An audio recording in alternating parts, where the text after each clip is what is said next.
오늘 함께 보실 하나님의 말씀은 에베소서 1장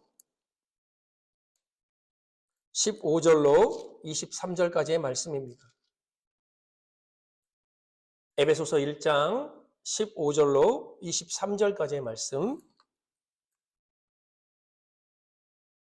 우리 한 절씩 교독합니다.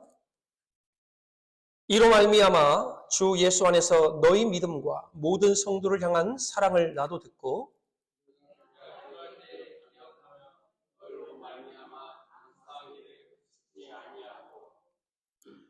우리 주 예수 그리스도의 하나님 영광의 아버지께서 지혜와 계시의 영을 너희에게 주사 하나님을 알게 하시고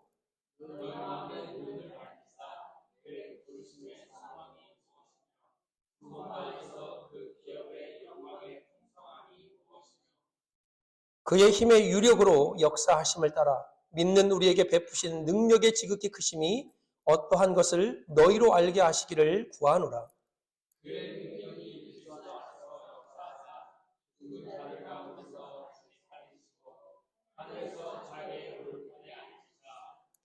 모든 통치와 권세와 능력과 주권과 이 세상뿐 아니라 오는 세상에 일컫는 모든 이름 위에 뛰어나게 하시고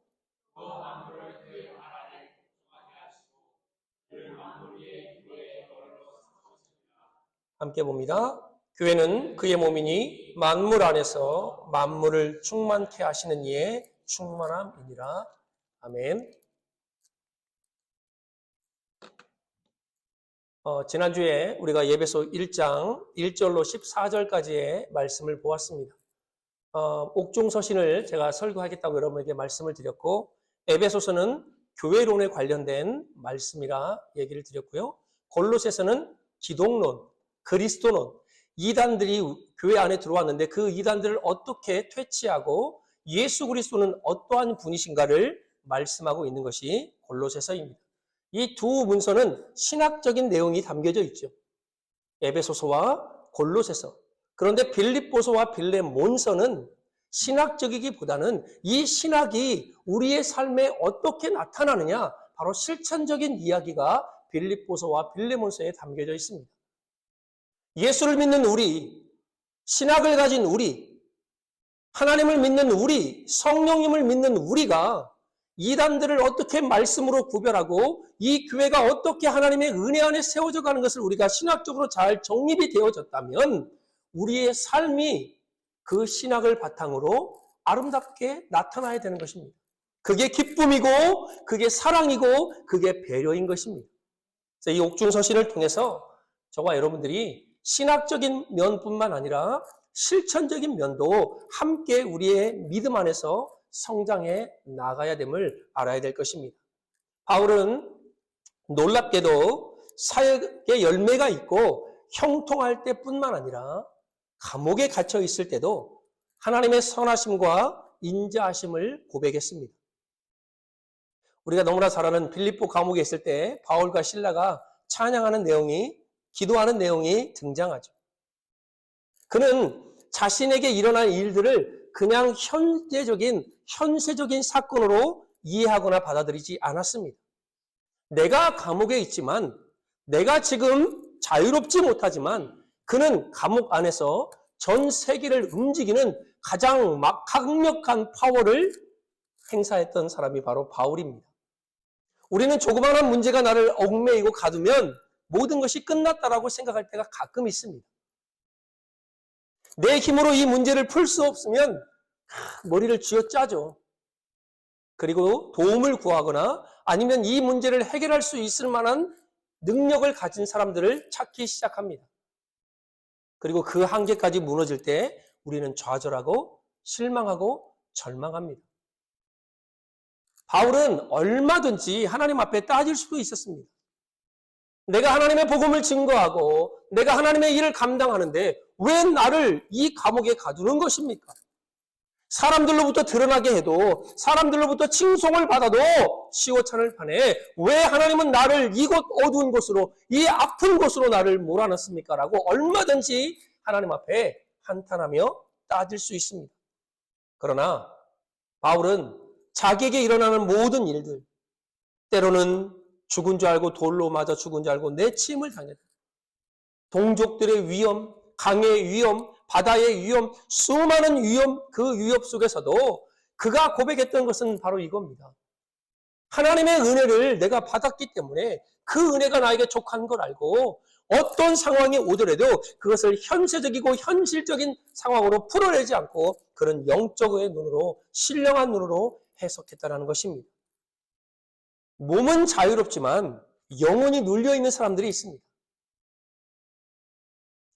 우리가 신앙생활 하다 보면, 목회를 하다 보면, 야, 참 저분은 가진 것도 많고, 자녀들은 문제도 없고, 참 집안이 탄탄대로, 사자성어 나왔습니다. 탄탄대로. 잘 뻗어나가는 것 같은데, 몸은 참 자유로운 것 같은데, 영혼이 눌려있는 사람을 보게 됩니다. 근데 반면에, 일도 잘 안 풀리는 것 같고, 참 왜 그렇게 저렇게 문제가 자꾸 생기고 꼬일까? 라는 그런 상황 속에 있는 사람들도 가끔 보게 됩니다. 그러나 우리가 눈으로 볼 땐 그의 상황은, 그의 몸은 매여 있을 수밖에 없죠. 묶여 있는 것처럼 보이죠. 그러나 영혼을 바라보면 그 영혼이 자유로운 사람을 볼 수 있게 됩니다.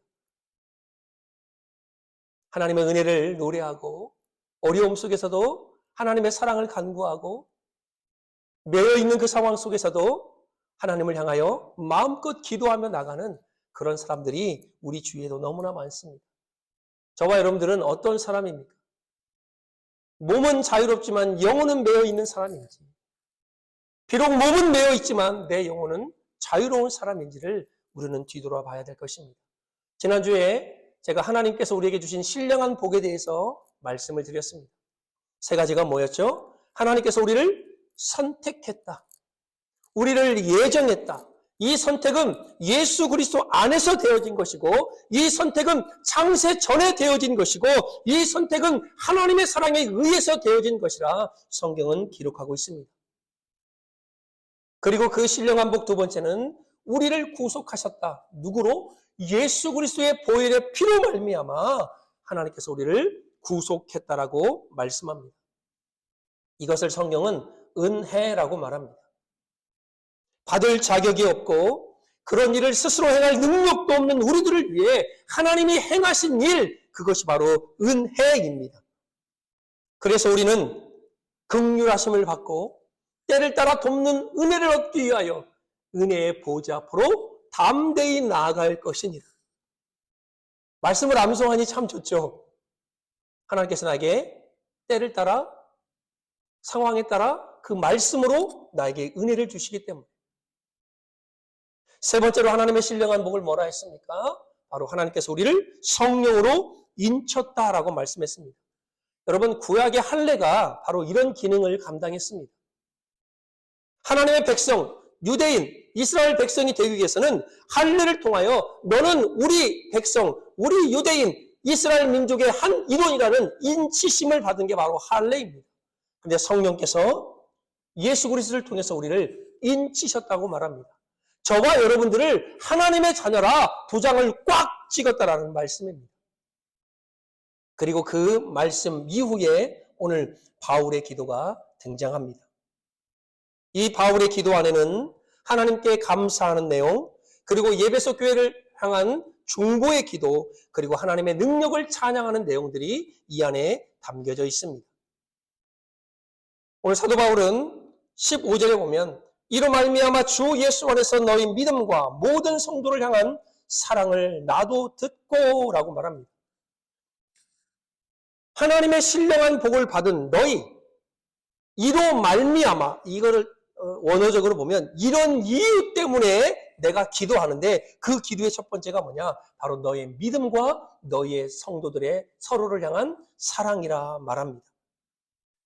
우리가 신앙생활 하다 보면 내가 예수님 믿고 내가 은혜로 막 살아가면 기쁘잖아요.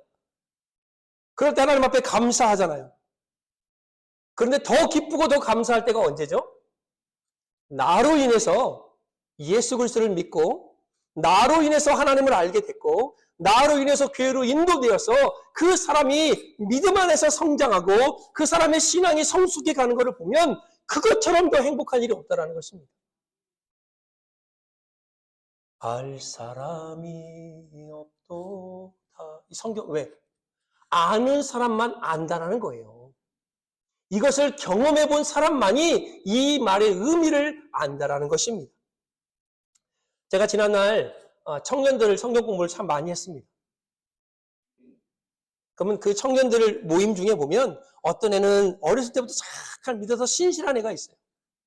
제가 한 명을 놓고 성경 공부를 시작했는데 그 친구가 참 신실했어요. 그래서 어떻게든지 그 성경 공부 시간에 자기 친구들을 데려오려고 애를 썼죠. 이 친구가 지금 어떻게 됐냐?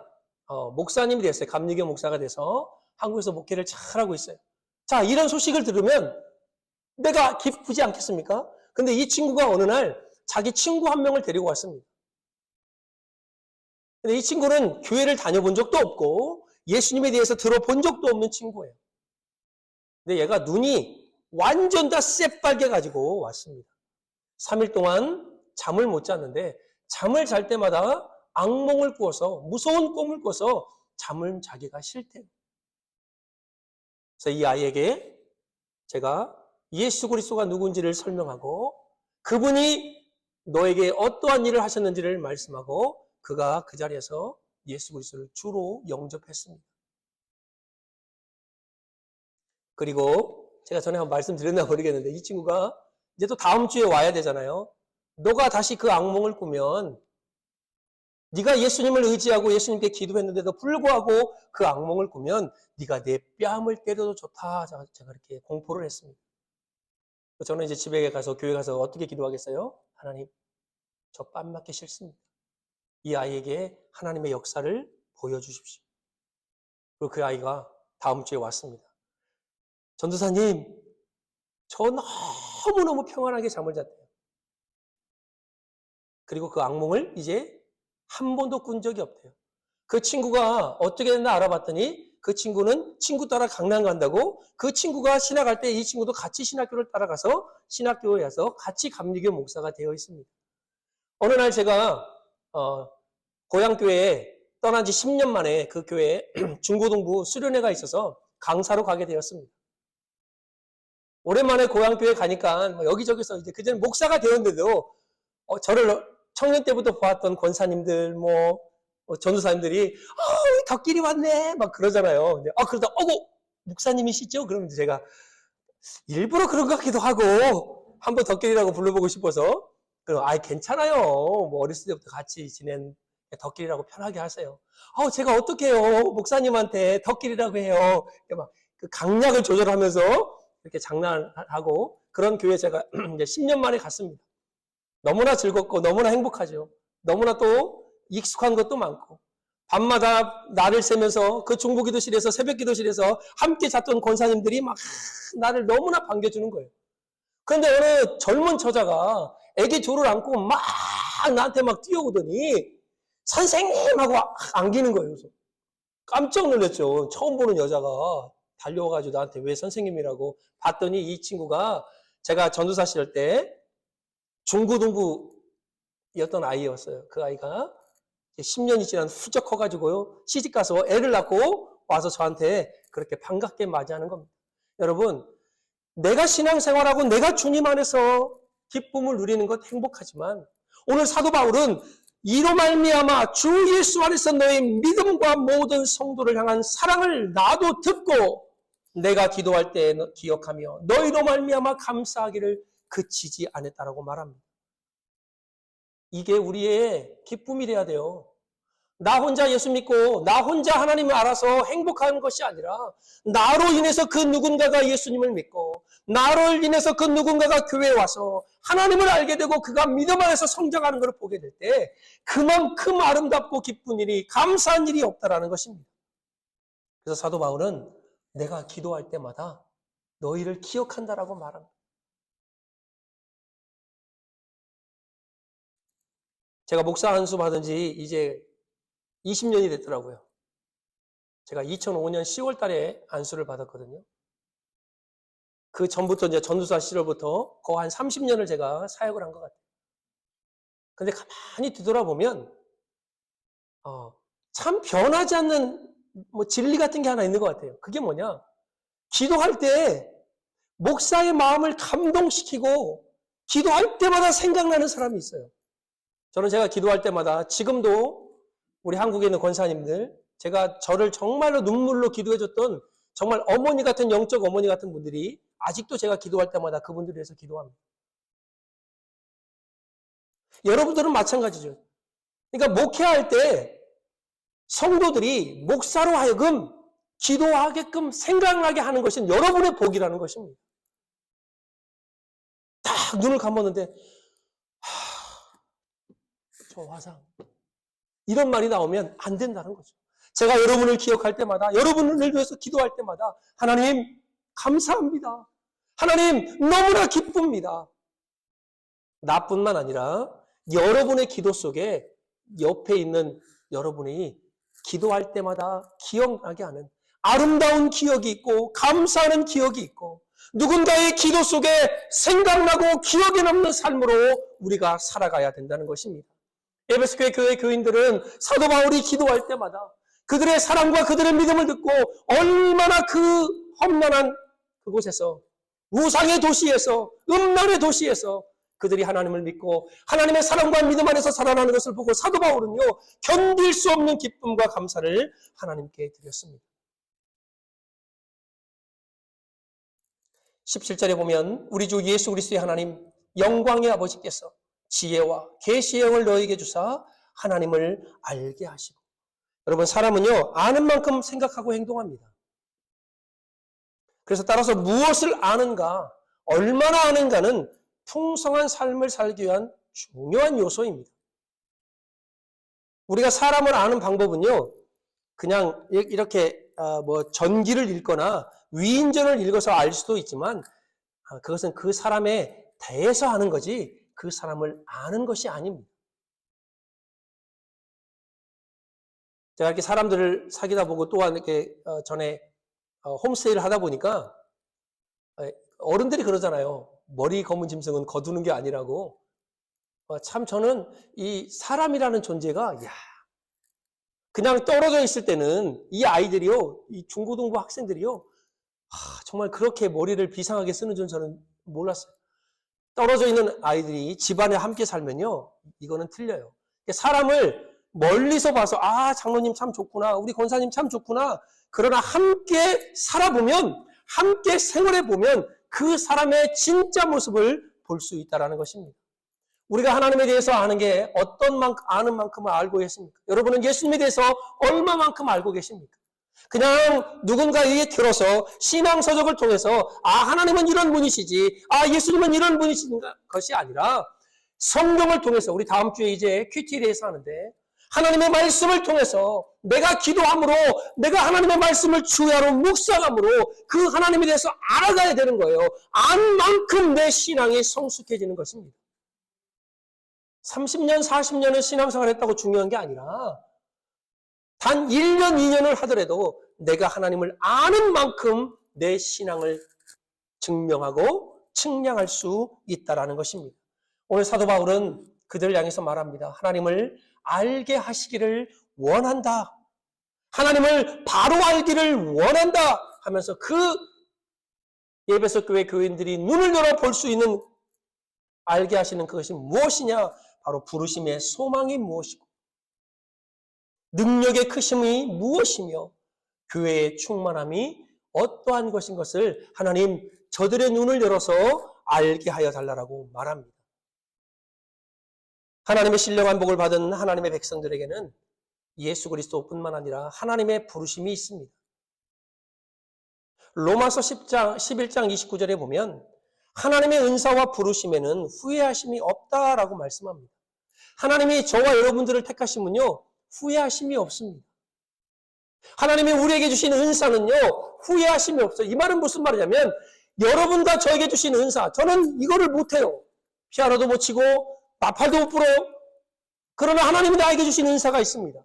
여러분에게 주신 은사가 있습니다. 그 은사는 후회하심이 없다라는 말은 높고 낮음이 없다라는 거예요. 그 은사는 여러분에게 하나님이 주신 것이기 때문에 그 은사를 때에 따라 상황에 따라 아름답게 사용할 때 그 은사가 하나님 앞에 빛이 난다라는 것입니다. 히브리서 기자는 이런 말씀을 합니다. 6장 19절에 우리가 이 소망이 있는 것은 영혼의 닷 같아서 튼튼하고 견고하여 휘장 안으로 들어간다라고 말합니다. 여러분, 하나님의 부르심을 히브리서 기자는 영혼의 닷이라고 말합니다. 하나님의 부르심이 있는 사람들은 어떠한 흔들림 속에도 풍랑 속에도 구원의 반석 되신 예수 그리스도께 닻을 내려 흔들리지 않는, 쓰러지지 않는 힘이 있는 소망을 가진 자들이 바로 저와 여러분들입니다. 사도 바울은 로마서 8장 28절에 보면 우리가 알거니와 하나님을 사랑하는 자 곧 그의 뜻대로 부르심을 입은 자들에게는 모든 것이 합력하여 선을 이룬다라고 말합니다. 그리고 31절에 이런 말씀을 하세요. 또 미리 정하신 그들을 또한 부르시고 부르신 그들을 또한 의롭다 하시고 의롭다 하신 그들을 또한 영화롭게 하셨느니라 라고 말합니다. 하나님의 부르심은 우리의 영혼의 닻이라 말합니다. 그래서 그 부르심을 내가 그 소망을 부여잡고 있으면 상황이 어떻게 달라지고 풍랑이 인다 할지라도 우리는 흔들리지 않을 뿐만 아니라 또 하나 사도 바울은 그 부르심을 영적인 것으로 해석해서 그 부르심은 여러분을 의롭게 하시고 의롭게 하신 여러분을 하나님께서 영화롭게 하시기 위해서 저와 여러분들을 부르셨다라고 성경은 기록하고 있습니다. 또 하나 두 번째로는 능력의 크심을 알게 해달라고 사도 바울이 기도합니다. 바울은 하나님의 능력을 얘기하면서 19절에 보면 네 가지의 동사를 쓰는데 그게 뭐냐? 힘, 위력, 역사하심, 능력이라는 동사를 한꺼번에 한 문장에 다 집어넣습니다. 이게 뭐냐? 반드시 성도들이 경험해야 될 하나님의 능력을 강조하기 위함입니다. 그 하나님의 능력이 뭐냐? 바로 예수 그리스도를 죽은 자 가운데서 살리신 것입니다. 그리스도를 자기의 보좌 우편에 앉히신 것입니다. 그리고 모든 통치와 권세와 능력과 주권이 예수 그리스도 이름 그 안에 있다라는 것을 바로 오늘 성경이 말하는 바로 사도 바울이 에베소 교회 교인들이 알게 하기를 원하는 하나님의 능력입니다. 자, 그러면 우리에게도 있지 않겠습니까? 우리가 예수 그리스도의 부활을 믿습니다. 아멘.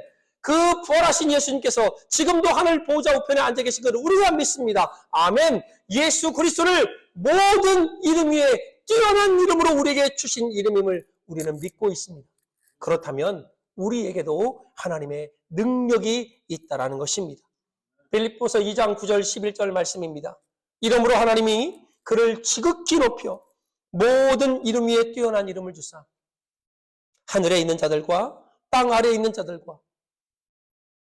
모든 무릎을 주의 예수 그리스도 이름에 꿇게 하시고 모든 입으로 예수 그리스도를 주라 시인하여 하나님 아버지께 영광을 돌리게 하셨느니라. 여러분, 죽은 자 가운데 살리신 그 예수 그리스도가 하나님의 능력이십니다.